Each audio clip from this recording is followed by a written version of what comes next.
আমি আজিজা রহমান বৈষম্য বিরোধী ছাত্র আন্দোলনের একজন কর্মী হয়ে নিজেকে মনে করি। আর এখানে আমি বক্তব্য দিব এটা আগে আমি জানতাম না, আমি একজন সাংবাদিক হিসেবে এখানে এসেছি। আমাদের যে দেশ নতুন করছি, এখানে বিভিন্ন গণ্যমান্য ব্যক্তিরা আছেন। আপনারা যদি আলোচনায় মনোযোগী না হন তাহলে এইটার কাছে হয় না করেন তাহলে খুশি হব। তবে আমার এই যুব সমাজ আজকে জাতীয় যুব দিবস, সেই যুব দিবস উপলক্ষে যে এখান থেকে প্রশিক্ষণ নিয়ে আমরা দেশকে আরো এগিয়ে নেওয়ার ভূমিকা রাখবো। প্রশিক্ষণ নেওয়ার পর আপনারা এটাকে কাজে লাগিয়ে দেশকে এগিয়ে নেওয়ার ভূমিকা রাখবেন সেই প্রত্যাশা করছি। আরেকটা বিষয় আমি বলবো, সরি আমি ভূমিকায় একটু ভুল করেছি, যেটা হচ্ছে যে আজকে আমি অভিনন্দন জানাচ্ছি, ধন্যবাদ জানাচ্ছি আজকে এই জাতীয় যুব দিবসের সম্মানিত সভাপতি অতিথি এবং বিশেষ অতিথিদের সবাইকে আমার আসসালামু আলাইকুম। আমি আজকে একটা জিনিস আমি ভুলে গেছি, এই কারণে আমি যে জায়গা থেকে আমার মাইন্ড সেটআপটা নিয়ে এসেছি, আমি যেটা প্রত্যাশা করছি আমরা কিন্তু যে 9 শতাংশটা জুলাইয়ের ছাত্র জনতা জনগণ হয়েছে, সেখান থেকে পূর্বের যে 16 বছর থেকে বেরিয়ে আসার জন্য আমরা একটা আন্দোলন লড়াই সংগ্রাম করছি। কিন্তু আজকে এখানে একটা বিষয় দেখলাম, সেটা দুঃখজনক।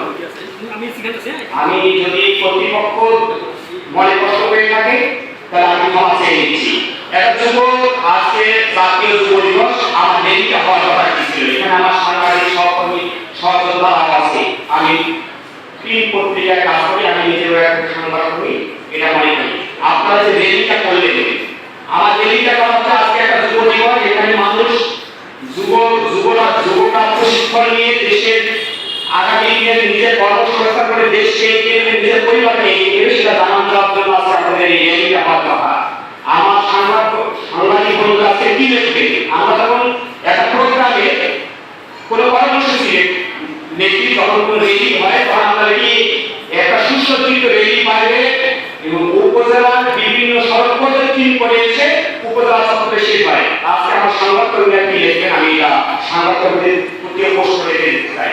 আমরা এটাকে বেরিয়ে আসতে চাই, আমরা জানান দিতে চাই যে যুব সমাজ আগামী দিনে এই বাংলাদেশে একটা গুরুত্বপূর্ণ ভূমিকা রাখবে, বিভিন্ন প্রশিক্ষণের মাধ্যমে দেশকে এগিয়ে দেবে।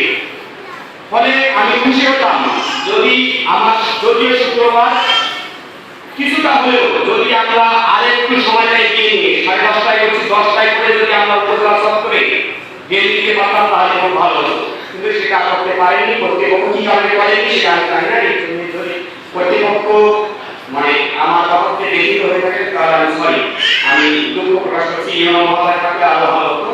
আমি আমার যখন থেকে আমি বুঝতে শিখেছি, আমি আপনার অন্যায়ের বিরুদ্ধে আমার কোনো রাজনৈতিক পরিচয় নেই, আমার একটাই পরিচয়, আমি অন্যায়ের বিরুদ্ধে কথা বলি, আমি দেশের শোষিত মানুষের পক্ষে কথা বলি।